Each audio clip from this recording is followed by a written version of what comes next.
Hey guys, welcome back to another episode of the Designer Future podcast. I've got a very special guest in here today. For me personally, Brad, go ahead and introduce yourself straight away for me, man. Yeah, appreciate you having me here today, bro. My name's Brad Riley. I'm an agency owner. I'm a SMMA coach. Me and Ollie have known each other for a couple of years now. Ollie was actually one of my 3 years first maybe. students, wasn't it? A couple of years ago. But yeah, I'm a coach. I help people start and scale their own social media marketing businesses, transform their life. And then obviously my main thing as well is I run my agency on a day-to-day basis.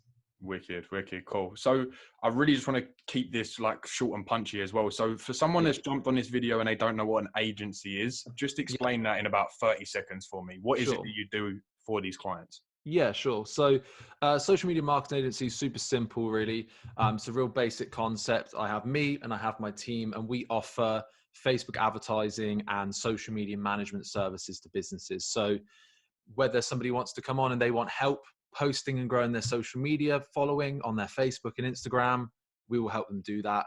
Or if it's from the Facebook advertising point of view, if they want help getting more customers with social media, they want us to run advertisements to help them get more customers using Facebook and Instagram. Again, that's something that we'll do. So essentially we help them build their presence and get more customers using social media. Wicked. Thank you for that. So with that being said, with the whole business model, how you've gone, I know you said you used to work in a supermarket. Now Yeah. you're working for yourself, running your own business. What sort of motivates you to keep at this business now? So Sure. obviously, working in a supermarket, working for yourself is going to be a big motivation. But Yeah. at this point, now you've been doing it continuously. What sort of Yeah. motivates you now? Yeah, sure. So, I mean, obviously, my initial motivation, if we take it back, my initial motivation was purely I hated my job. Right, I wasn't depressed, but I was borderline depressed with my job. Right, I absolutely hated it.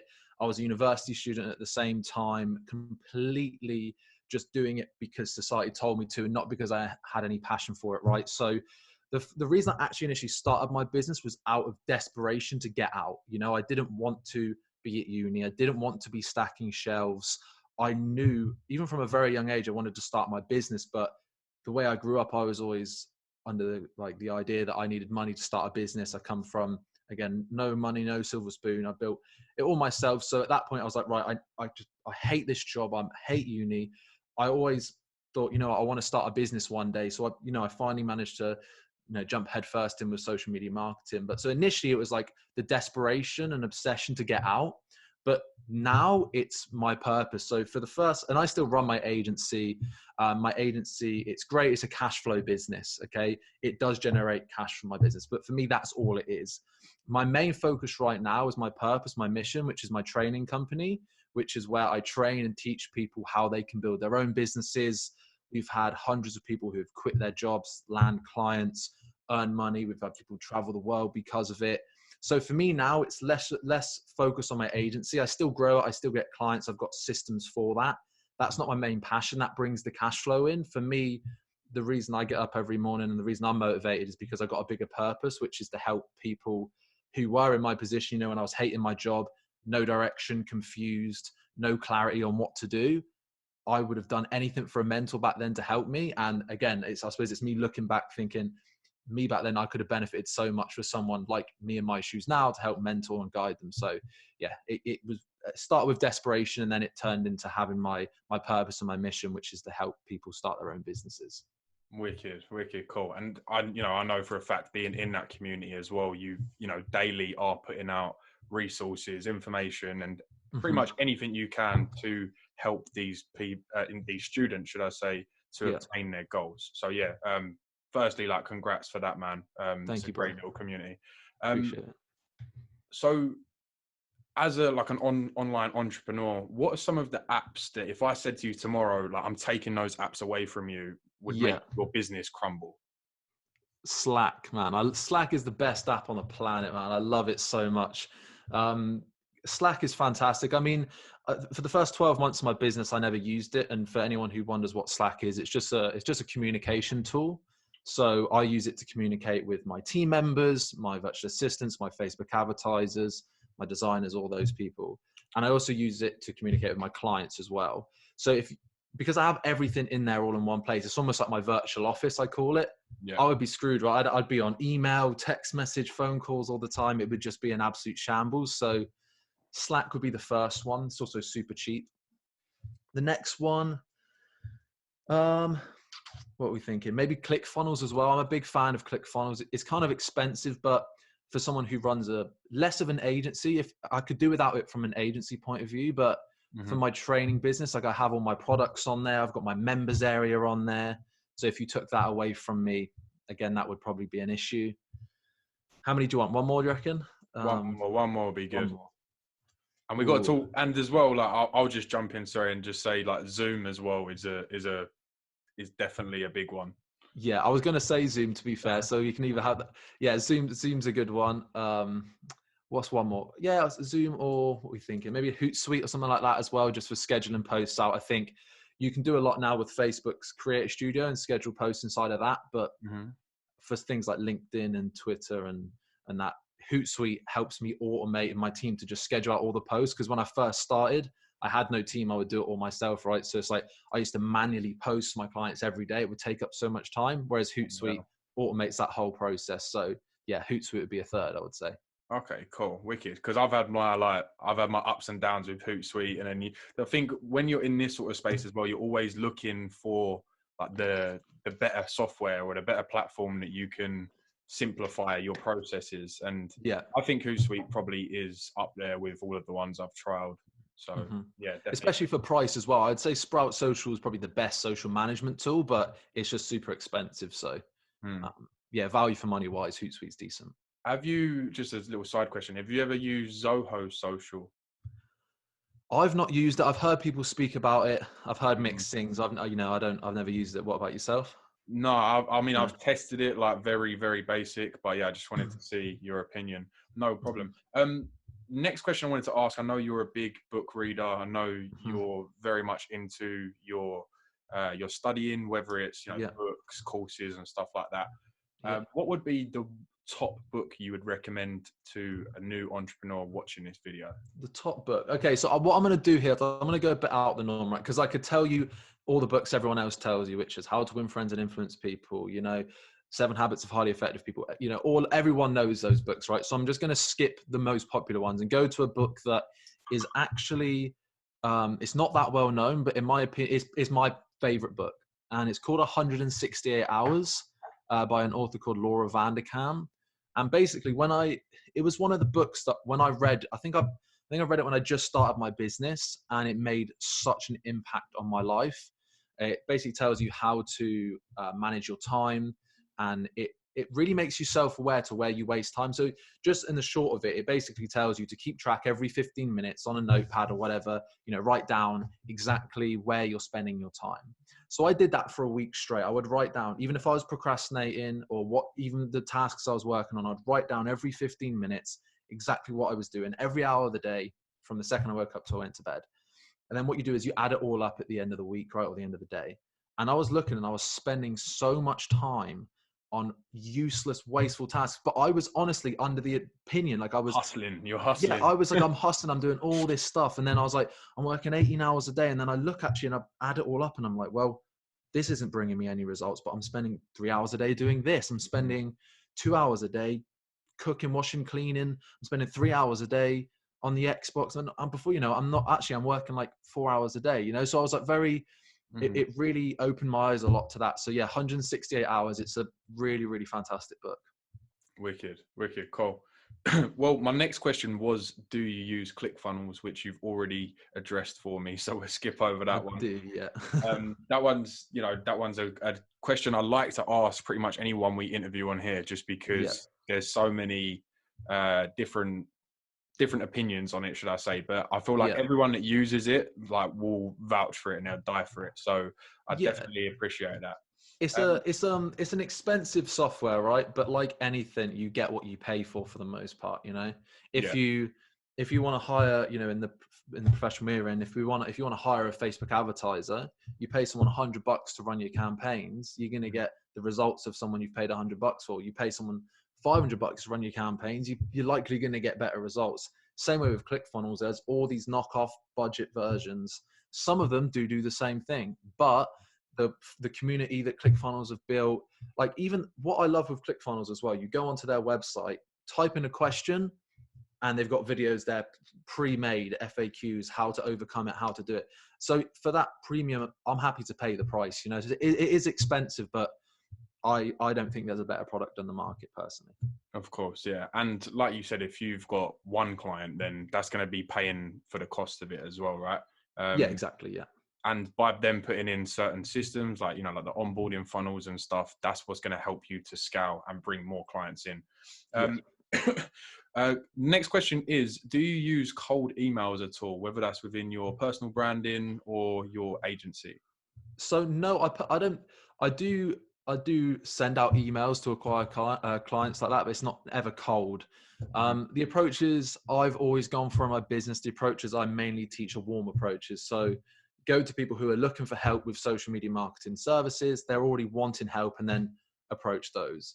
Now, does it mean cold email doesn't work? No, definitely not. It 100% works. I've always found personally better results doing it to warmer leads. So I do emails. It's like, you know, I might find someone who's looking for help and then reach out to them via, I suppose you could call it a cold email. It's a warm lead, but it's still a cold email, I suppose. So yeah, and I suppose I've done the odd cold email to people who I don't know, or, you know, just to set up a collaboration and things along those lines. But I'm not too heavily, I haven't, you know, dived too heavily into it, to be honest.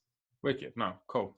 So with, you know, what you're running as like an agency and an education business as well, what would be like your first tip to someone that's jumped onto this video? Maybe they've typed in, you know, how to make money online, for example. What would be your tips for them to go away after they watch this video? Tips that you feel within the next couple of days is going to bring them a return? Yeah, sure. I mean, look, there's only so much you can cover in a 30-minute interview, right? So I think firstly, if you go and check out my YouTube channel, there's a bunch of stuff on there. I've got like hundreds of videos that are all about how to get clients using different methods, right? Upwork, other freelance sites, LinkedIn, recruitment site. There's a bunch of ways, right, that you can get clients. So the first thing I would say, just like, obviously, hopefully you can learn a thing or two from this video today, but this really is a tip of the iceberg. So go and check out the other stuff. But if I could give people a few tips, I mean, the first thing I will say is outreach is key. Okay. And people, and I've been there, right? I remember when I started my business, I was very much like, right, in order for me to start my business, I need a website. I'm going to need a business email, and I'm obviously going to need business cards to get clients. You know, I'm going to need a fancy suit. Like, it's just, I need to jump on that just because, like, these literally have been sitting here since I started my business. I think I've still got like 4 out of the 5 boxes I ordered. How much business have they brought you, bro? Zero? No. So, but we all do it though, right? I mean, it's funny because I did the exact same thing. I got my logo created. I got my domain. I spent a day thinking about my business name, like all of this stuff that generated 0 results. It was only when I really thought, okay, you know what? Scrap all of that. I'm just going to do outreach and reach out to businesses. That's when I started getting results. Okay. So the first thing will be, you don't be a perfectionist and build the business first and then get clients. Get your clients and then build your system. Obviously, if, you know, I'm not saying come into this completely blind. Like, obviously, it's important to have an education on what social media marketing is, the services you offer, and have some base understanding. But don't procrastinate actually doing outreach just to build a website and things like that, because all that is procrastination at that point. Exactly. So that's key. The next tip I'll say, if we're going kind of broad here, will be make sure you build a team. At the end of the day, if you have clients and you're doing it all yourself, you're just a glorified freelancer employee, right? You're just, well, yeah, you're a freelancer, or you're a glorified employee of your own business. Yes, you're self-employed, but there's still the word employed and self-employed. You work for yourself. If you have a business, that works for you, okay? You have a team that work underneath you, and it's a system that runs with you or without you in it, okay? And that's what you want to build, simply because, you know, for the first 6 months of my business, I did it all myself, and it was great, okay? Like, I was able to quit my job, go all in. I made more money than I've ever made in my life working at Co-op, stacking shelves. You know, it was great. But they got to a point where I was working 18 hours a day, and I hit this glass ceiling. I was like, cool, I'm making a good amount of money, but, you know, I'm not at 6 figures yet. I cannot go any further, right? I'm working 18 hours a day, so there's no room for me to take on any more clients. There's nowhere for me to go. it was only when I was like, right, I need to build a business, a proper business, build a team, that I was able to, yes, okay, I spent a bit of money and went backwards in terms of profit to hire people. But after I did that, it gave me the free time to focus on acquiring more clients, and then the J curve hits, right, and you scale up. So, yes, so Brad, just to jump in on you, of course, mate. I think like this is very important as well, because it's something that I personally dealt with, and I'm guessing you would have dealt with it as well. Yeah. And it's sort of like, how did you get over? How can I say this? How did you get over taking your foot off the gas in terms of you not being the one that's doing all of the work? Yeah. How hard was it for you to, one, like find someone that could take it over, but then two, how did you like emotionally take yourself out of it and not think, no, like they can't do it because, that's what I do, sort of thing? How did you sort of first initially get over that? Yeah, I mean, it's hard, right? I mean, That's going to be hard for a lot of people here, man. I think it's hard for everyone, bro, because the thing is, you go into business because you want to be your own boss and you do things your way. But then you actually suddenly start to realize when you hire people who are better than you. So you should probably listen to them, right? You don't hire experts to tell them what to do. You hire experts so they tell you what you need to do, right? So like, it's a difficult transition, and I think everyone who wants to become an entrepreneur or is an entrepreneur, they do struggle with that. It's the hardest part, but it's you have to do that in order to scale. So yes, it is very difficult, but what you have to understand is, like I just mentioned, this is where it comes down to hiring good people. Because if you hire somebody who is really bad, well, then of course you're going to need to micromanage and want to oversee everything because they're really bad. So if you hire experts, then you shouldn't worry because they're going to be better than you. And if you micromanage them, why are you paying them? You might as well, just stick to your little few thousand. If that's all you want as well, that's fine. But if you just want a few £1,000s a month and you want to do it and micromanage it all yourself, there's nothing wrong with that. But I'm talking like, if you really want to scale, you have to. That's part of the business that you have to be willing to give up control. So yeah, if you hire the experts, you hire people with results, then at that point, there's no reason why you should micromanage because they're better than you. And because I obviously offer Facebook advertising services now, but the first few months of my business, I purely offered social management, so like posting. And I was designing all the posts and stuff for my clients myself. I'm not a designer by any means. So when I hired a designer, they were 50 times better than me at design.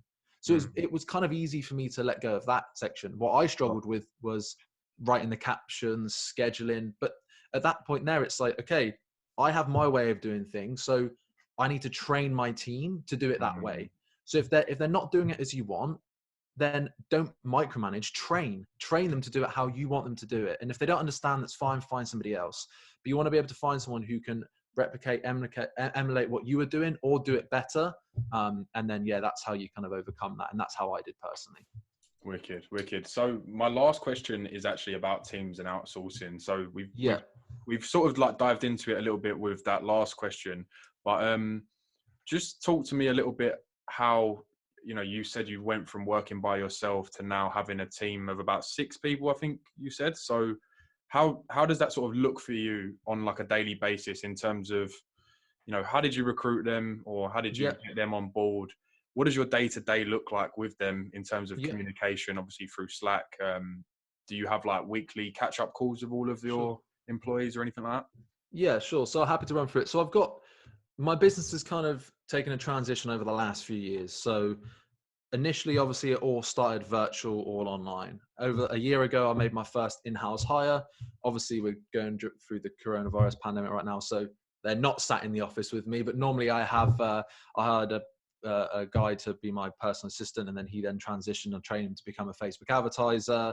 Helps me a lot with that. So I've got I have an in-house employee, and then I also have someone I took on about 3 months ago now, who's almost like an actual personal assistant that does meal prep, cleans, washes up. So I have my full focus to be able to put on the business, but it hasn't always been like that. So it started initially with being purely online, internet, virtual based.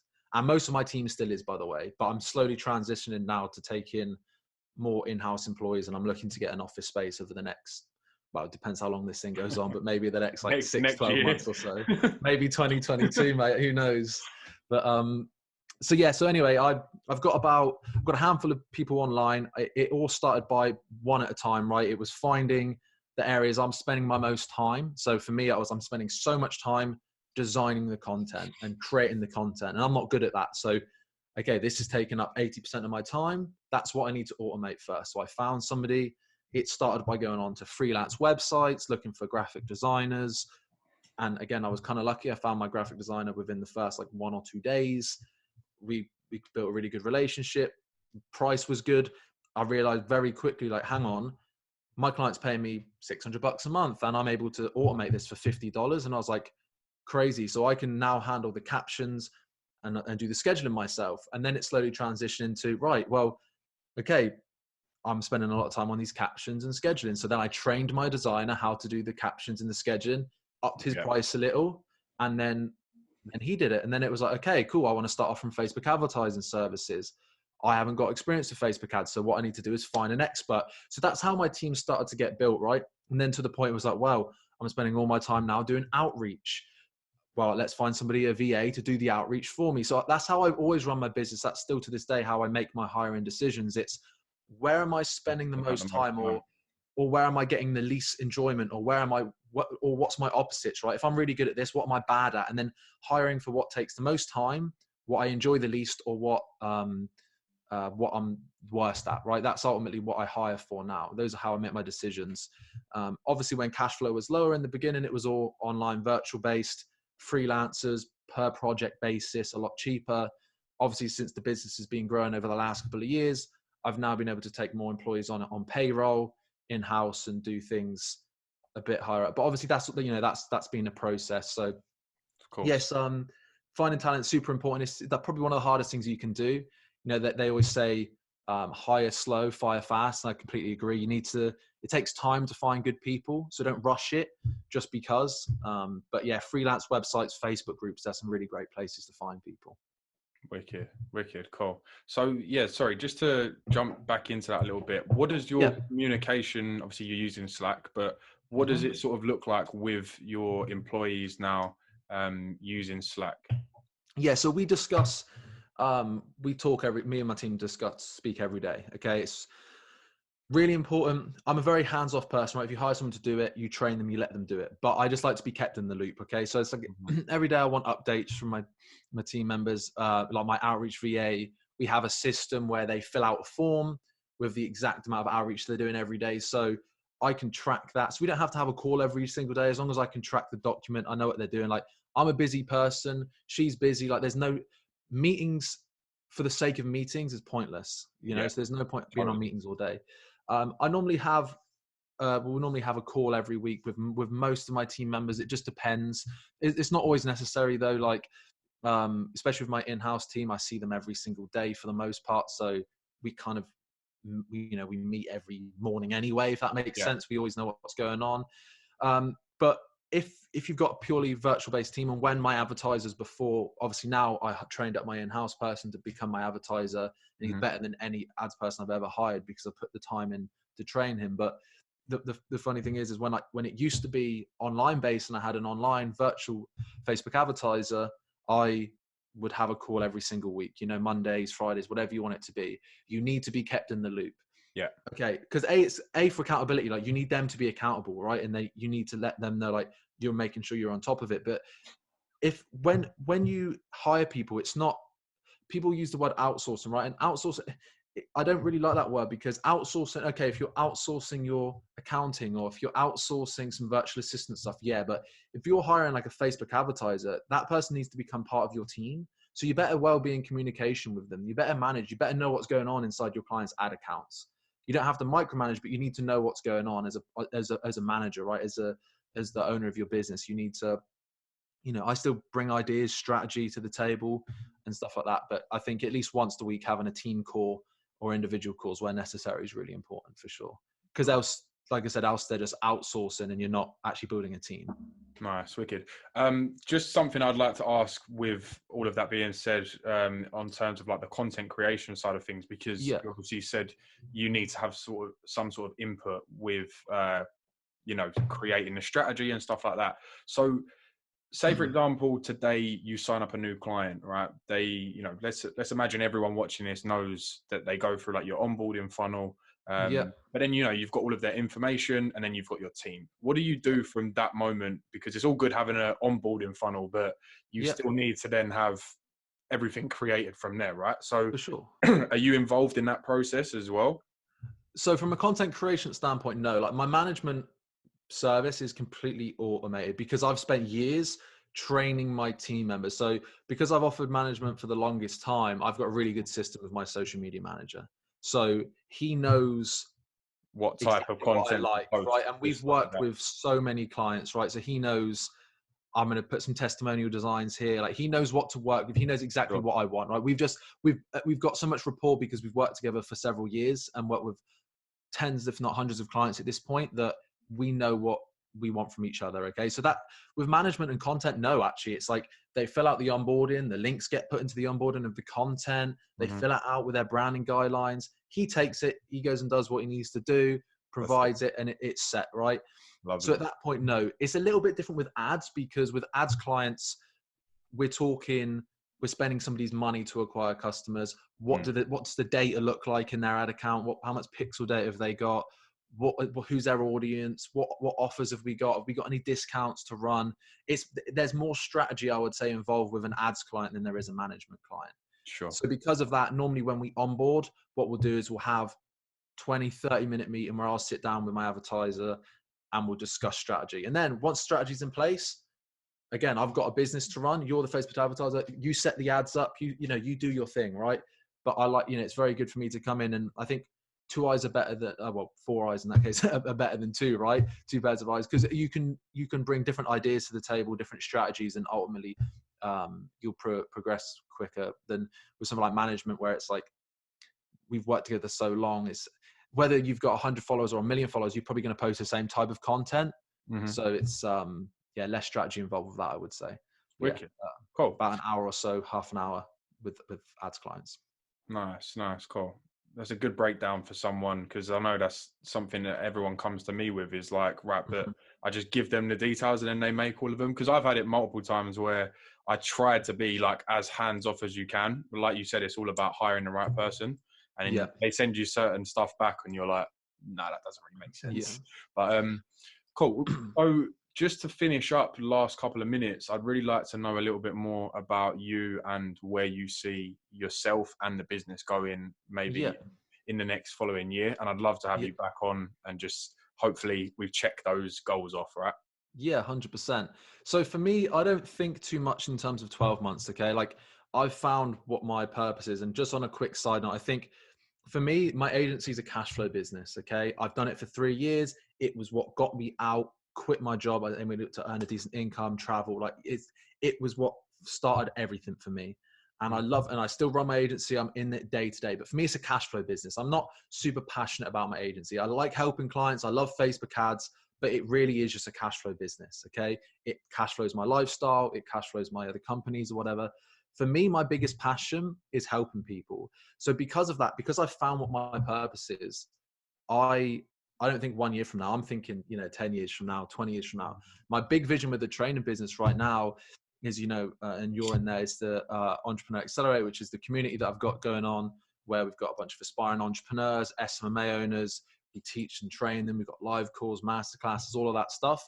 My long-term goal, my purpose, my mission is to get 100,000 people in that community. I want it to be the biggest, the lowest cost, highest value mentorship mastermind community on the planet. That's my long-term vision. So I'm not necessarily thinking in 12 months from now where I want to be. I know where I know I want to be up in members. I know I want to impact more lives. I know I want to put Mhm. out as much content as possible, go on as many podcasts as possible, reach as many people as possible. But for me, I'm pushing for that, for that longer term goal. So, I think for me, it's just impacting and continue to impact more lives, get as many people as I can into this community, help as many people as possible. That's really the big vision for me, to be honest. So in 12 months from now, where do I want to be? I mean, it would be cool. We've got about 150 members in there right now. 1,000 members or so, maybe more than that in a year from now. I think it would be a solid goal to be aiming towards. Wicked, man. And yeah, I no doubt that you're going to get there with that community for sure. So for all of the people that's made it this far, let's change the script a little bit. Talk to me a little bit about like the worst client you've ever had for social media Yeah. management or marketing. Let's everyone that's got Yeah, this man. far, let's give them something a little bit juicy. Right. So I can give you two scenarios. Right. I'll give you one that was just one, which is just the rudest person I've ever met. So this was less of the worst client, right? That I've worked with a customer before, and it's probably like my fifth or sixth client. So obviously I would never take this client on now, but Sure. you've been, I know you've been there. I mean, everyone who's got a business, right, has been here. Yeah, Right? I think everyone has been, right? Where you talk to a prospect and every sentence they say is just a red flag, but you're so desperate to grow your business that you just take them on anyway and ignore it, right? So I had this one client when I first started my agency where every single thing she did or said, but she was just so rude to me for no reason whatsoever. And I still took the client on, and again within a week I just had to refund the client. It was just a mess, right? Like, the money went through on my Upwork account. I had to refund it. Luckily, no bad reviews. Completely unreasonable. So like that's just a small one. But on advice on that note, it's like if you see the red flags, like you can say no. You don't have to take on every client. Like that, they will sap your energy and take you away from prospects that deserve your time. So sorry, Brad, while you're in there, just to try and give like as much information as you could, what would you say to a client or a potential client, yeah, someone that's watching that wouldn't know what to say in that exact, like for instance? yeah. Well, How you would you have word to. it? Yeah, well, there's a way to be Pull up. polite. Pull up. There's a way to be polite, but also firm. Like you have to respect yourself in your business. Okay. Yeah. There's a way to be polite. You don't have to scoop to their level. There's a way to be polite. But for someone like me, I would just be like, look, you know what? It really seems that we're not a great fit. I mean, some of the things we've been speaking about on this call, it doesn't look like I'm going to be able to help you. I wish you all the best, and just hang up the phone. Or just saying, like, I really don't appreciate the way you're talking. It doesn't seem like we're going to be a good fit. There's a way to just, rather than just be like, oh, you're so pissing rude and just hang the phone up. I mean, there's a way to do it, yes. So I just, and also just understand you're probably never going to see those people again. So like, if you're really just getting haggard, just say the sentence, hang up the phone and just delete the number and never on to the next one. Mm-hmm. It will be rare that happens, but there are some horrible people on this planet, and some of them happen to own businesses and want social media marketing services. So you just have to kind of, skeep past those. But back onto the one, like the worst client I've ever worked with. It's funny because it was one of the clients we're just getting incredible results for. Now, this just proves, by the way, that it's sometimes business owners make people feel bad, and that you may feel like you're in the wrong, but it's not always the case, right? You have to respect yourself. So we went and we worked with this business. It's a really large company out in Australia. And just to really fast forward things, we made them more money in our first 30 days advertising with them than they made in the first 140 days of the year with their Facebook advertising efforts. Okay. So just to put that into perspective, we came in, we made them 15 grand in profit in the first month, and they made that total in the first 140 days of the year. So just put that into perspective, right? So we came on, we helped this business, and I was getting messages saying, when are the ads going to pick up? And I was like, we're on a 5x return on ad spend. We've made you $500 a day, which is more than you made last month. We're making you in a day. Just to put things into context. Then I had one person on the team telling me to make changes. I would make those changes, and then I would get someone else on the team giving me like swearing at me and stuff for the changes I made, even though it was the team member that changed it. They would go in, they would mess around with the ads. We had at one point, they said, people don't work in ads, only products do. So I said, no, trust me, people, they like looking at people, right? If you've got an ad with a person in, your eyes are going to be like looking at them, right? And it was a nice looking ad as well. And guess what? That was our best performing ad. And she didn't want us to put it up. We put it up anyway. After the month, she kicks off saying, that she doesn't like that ad being up. And I was like, but it's anyway, it was an absolute mess. And we've made them all this money. And I just said to them, look, we wish you all the best. This could have turned into 6 figures per month brand for you. This has been 30 days, but we don't want it. best of luck and see you later. And you know what? It's unfortunate because we were making them so much money, 5x return on ad spend, it's a 500% return with every dollar, we spend and stuff. It's just crazy, and they weren't happy. So that's probably the worst, just out of pure, like, I just couldn't get my head around how they were so aggressive and angry when we were making them so much money. My kid. And what's the weirdest thing you've ever received from a client or like a potential client? Mate, I don't know if you want to know some of the weirdest prospects I've had. Well, I don't know if I can say them. I don't know if I can say them on your podcast, mate. Is this a PG podcast? Where are we at with this, mate? Say it, man. I want to hear. Right. So I've had two, which are the weirdest. And by the way, I didn't work with either of these brands, just to preface. So I've had some cool companies. I've had some cool people that I've worked with. I've been able to work with video game companies. Like I had one client that's paying $1,200 a month to literally post about Mario Kart and Skyrim and video games. It was a cool client, right? Just posting. That was great. But then some of the weird clients you get, I had a vaginal tightening company approach me, which was kind of strange. And the weird one, this is really grim. It was a used pants website where girls would like piss themselves and sell the pants off and stuff. And they wanted help with advertising. I was like, unfortunately, we cannot advertise this on Facebook and then, see you later. But yeah, so I've had some weird companies approach me. I've worked with a bunch of cool companies as well, like a bunch of tech startups and stuff, which has always been fun. But you do get the odd weird company. I mean, you know what? If it floats your boat, I'm not going to judge you. But yeah, there's definitely some some weird companies out there that have approached me on Upwork and stuff like that. Wicked, cool. So just to leave it on a high note, what's like the best client you've had? Whether it's the relationship you've built with them, whether it's the results you've got for them, anything like that.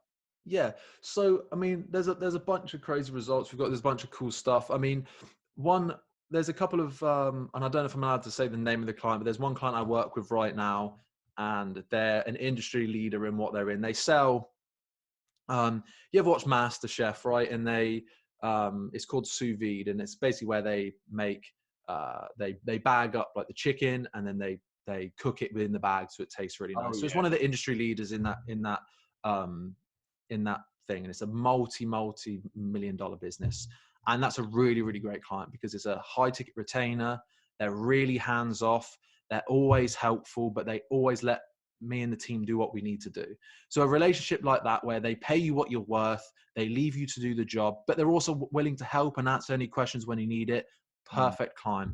Another great example was the first client I ever landed. He was a smaller client. He was actually a dental consultant, but I really, really respect him purely because he almost was like one of my first mentors, because he recognized the fact that I had no experience. On my first sales call, I was so nervous. My voice was like trembling and stuff, and he could tell. But he believed in me, and because I was passionate, he was like, you know what, I'm gonna put trust in you to do this job, and I did it, and I over delivered. But he supported me, and he would give me advice about future clients. Like, he wanted me to succeed, so he would say, he was like, oh, how's business going? You got any more prospects? And I would tell him, and he said, well, what you need to do is you need to set a call up with this guy. And I would do it, and I closed that guy as a client. So that was a kind of a different scenario, because that was when I first started, but that guy almost turned into like a sort of mentor for me. And then unfortunately we don't work together now purely because of business wise, like he lost some revenue, and because he was like self-employed, he wasn't a super large business. But I know when his business picks up, we'll work together again, because we've got such a good rapport and relationship. So, I mean, yeah, just on the note of that, is like, if you can build real relationships with your clients, even in tough times, you're not going to be the first one to get cut. If you've got a strong relationship, you over deliver, you've got a great product and service, a great team, you're friendly, then you're going to win in the retention game in the long scheme of things, for sure. Amazing. Well, Brad, thank you very much for coming on. We're going to leave that one there. Guys at home watching, thank you for watching and listening, and I'll see you in the next episode. Appreciate it, bro. Thank you, guys.